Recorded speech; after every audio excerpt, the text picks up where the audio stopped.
Kinfolk said, Jen.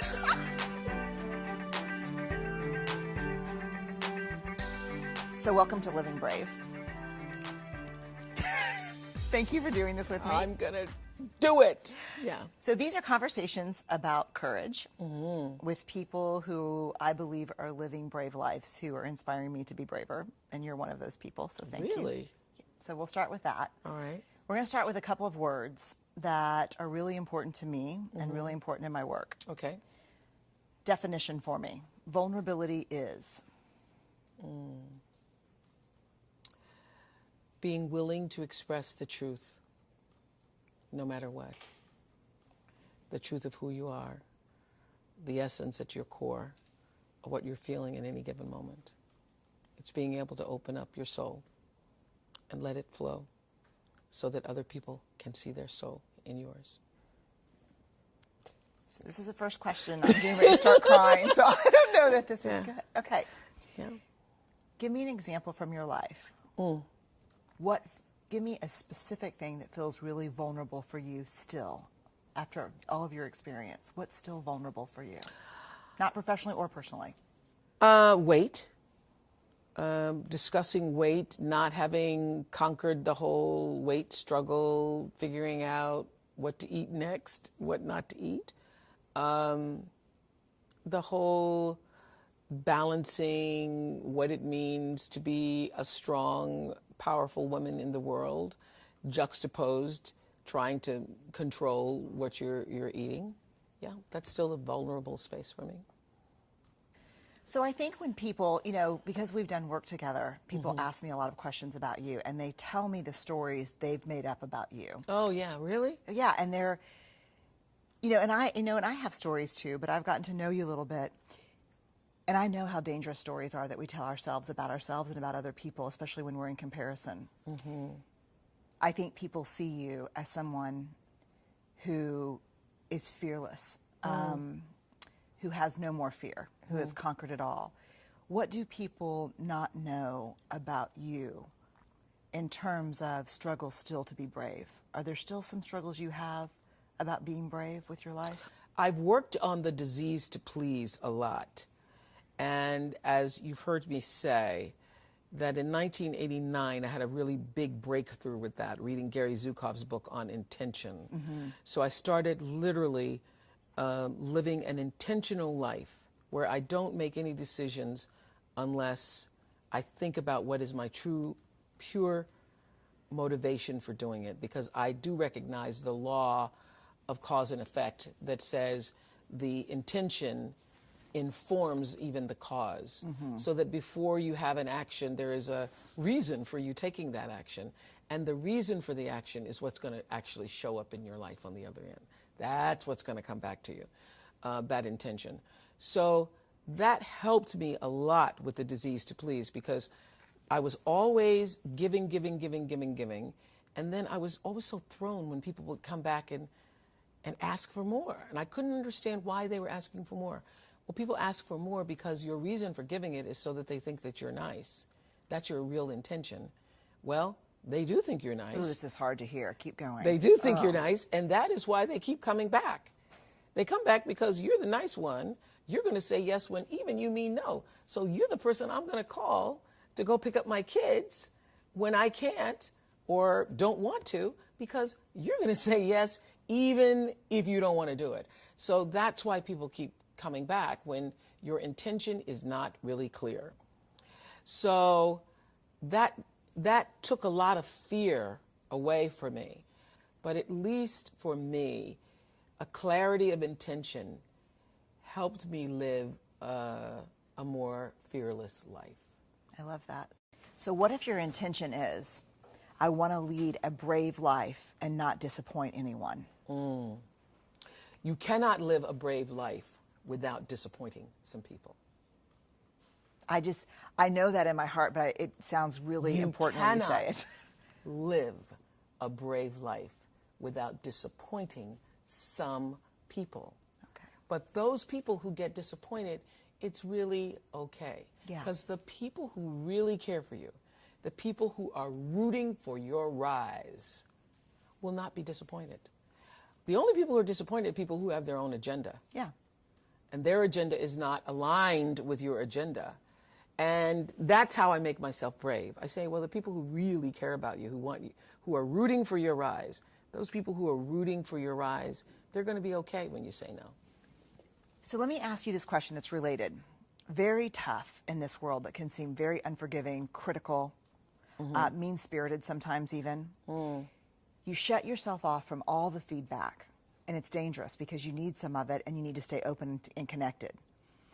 But you open yourself up to everything, and it will kill you. It will make you less brave because some of it is just not helpful. Right. How do you, and I want a really specific answer, how do you stay open to meaningful feedback that can make you better as a leader at what you do, but also filter out the stuff that is just mean-spirited that will hurt you and take you down?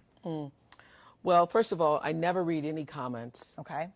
that are coming from negative people. If I start to read something and Just shut her down. shut it down, I will not take that in. So how do you open to feedback that is helpful? Are there people you go to, or how do you do that? I have a kitchen cabinet, and Okay. I've had a kitchen cabinet since, the beginning of my career. Different people have been in that kitchen cabinet over the years, but there are a few people who are my resource, who I know are going to tell me the truth. Stedman is going to tell me the truth, no matter what. Hard or even hard truth? Oh, please. Okay. The harder, the truther. The harder, the truther. I got it. Okay. Bob Greene, my friend. Oh, my gosh. Brutal sometimes. Okay.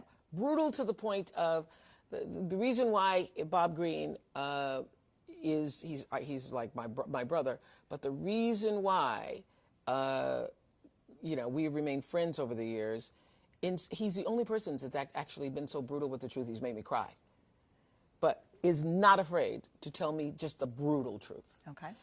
I have Bob Greene, I have Stedman, I have Gail, who are going to tell me the truth no matter what. These are your truth tellers. These are my truth tellers. I got a cabinet for sure, and I value them so much because they will tell me what I don't want to hear but need to hear. Yeah. And they'll love me through it, but And they'll this tell is me. the other thing. Your cabinet can go through all of those comments, because feedback is great, and you can get it immediate now.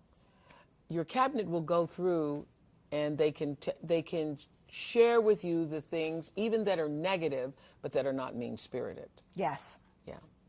So the physics of vulnerability, if you're brave enough, often enough, you're going to fall. Not you're going to risk falling, but you're going to fall. You're going to fall. Right. What has been one of your toughest falls? Oh, boy.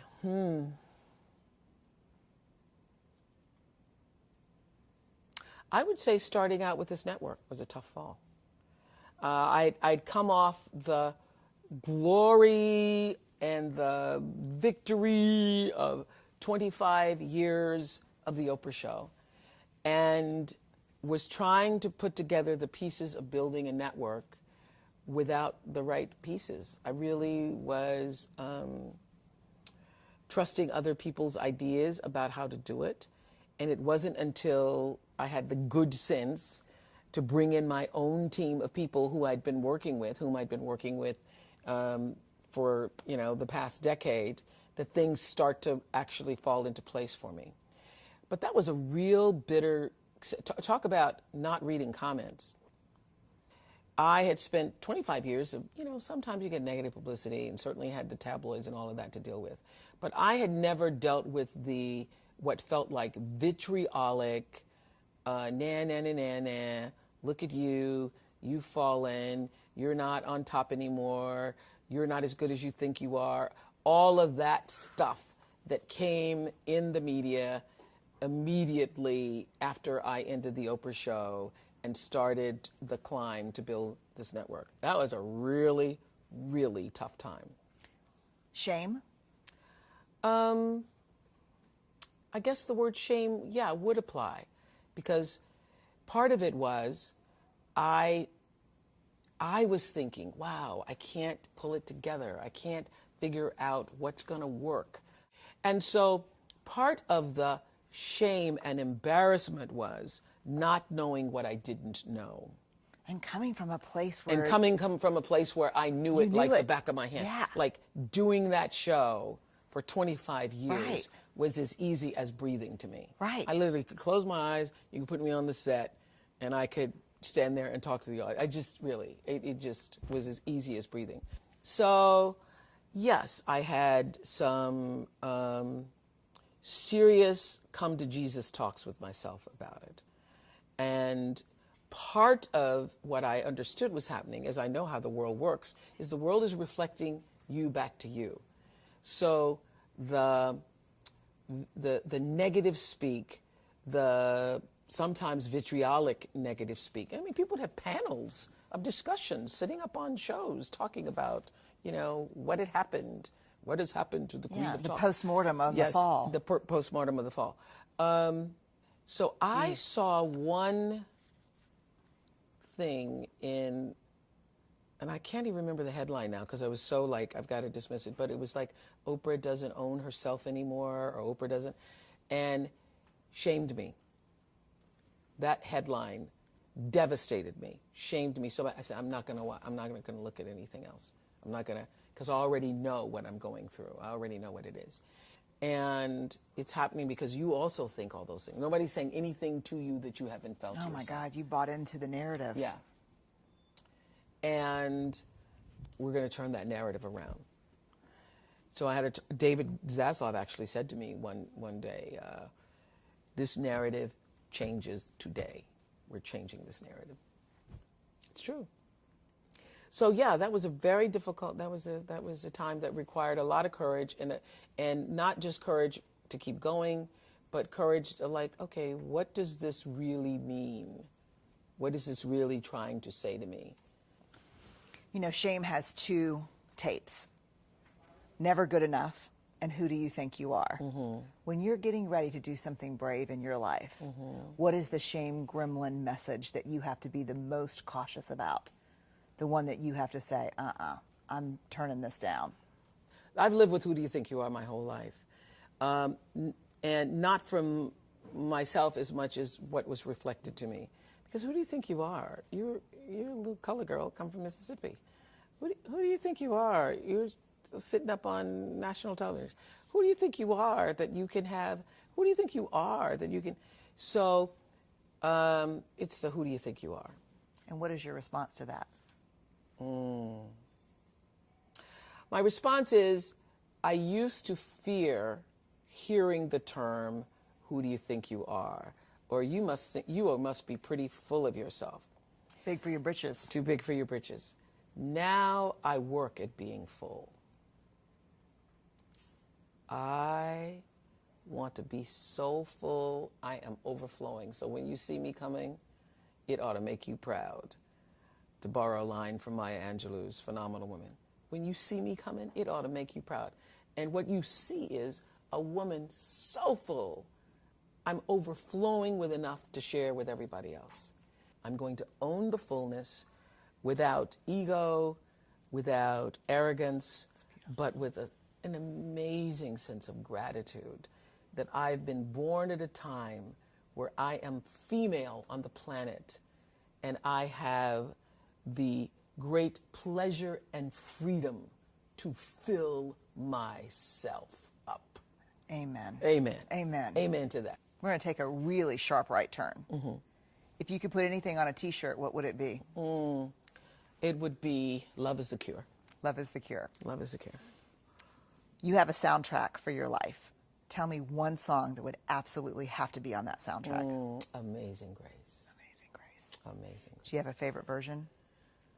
There is only in my mind one version, Winfrey Phipps sang Amazing Grace on my front lawn in 2005 when I brought all the legends who had represented what it meant to be excellent in my childhood. So there was Maya Angelou and Coretta Scott King, and there was Dorothy Height, and there was Roberta Flack. There was Diana Ross, and there was Ruby Dee and Cicely Tyson, and Winfrey Phipps sang Amazing Grace on my front lawn. Favorite room in your house? Well, first of all, I love my house. I love your house too. Okay, I love, I gotta okay, say. I gotta say. Oh my goodness. Favorite room in my house. Oh God. I love this question. It makes me smile. Favorite room in my house is my bedroom, office, sitting room. That is where I spend the most time. First of all, there's light coming in, and usually I'm working from my desk, literally with my bare feet up on the desk. You know, that's my power position. Yeah. When I was filming The Color Purple, I had written, I still have the journal, in my journal that one day I really hope I have enough money to have a home with beautiful things in a beautiful surrounding that matches my beautiful spirit. I wrote that down in the summer of 1985. And there is the power of intention. And there is a power of intention. But having a home surrounded by beautiful things with, you know, that match my beautiful spirit. What's the best thing about being your age? Oh, gosh. The best thing about being my age is I have reached a point where I live in the space of awareness of the time that I might have remaining. You know you have more time that you have lived, unless there's going to be some big DNA discovery, than you actually have to live. And so it makes the time that you have right now even more precious. And there's an awareness.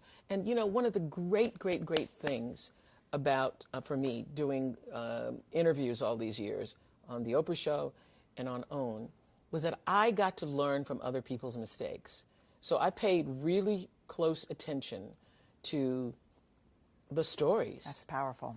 I paid really close attention. And I learned, you know, some people watch a lot of shows.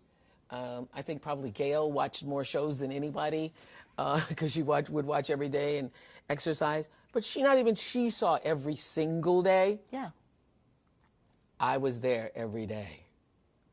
And I got to hear everything and everybody, all the theories and all the stories and all the layers and layers of dysfunction, along with people's victories and their triumphs. Oh, and, the wisdom. Wisdom. And I took it in. I was a student of it. I wasn't just a talk show host. I was a student. I became a student of life, other people's lives, and how to live well by listening to those stories. So I paid real attention, and am at a point in my life where I can literally rejoice in the knowing space that I hold. There's a sense of confidence that can only come, I think, when you know and are assured that you are living life well, and not from the point of view of having a lot of things, but living life from the center space. When you're living bravely, because you're living your truth.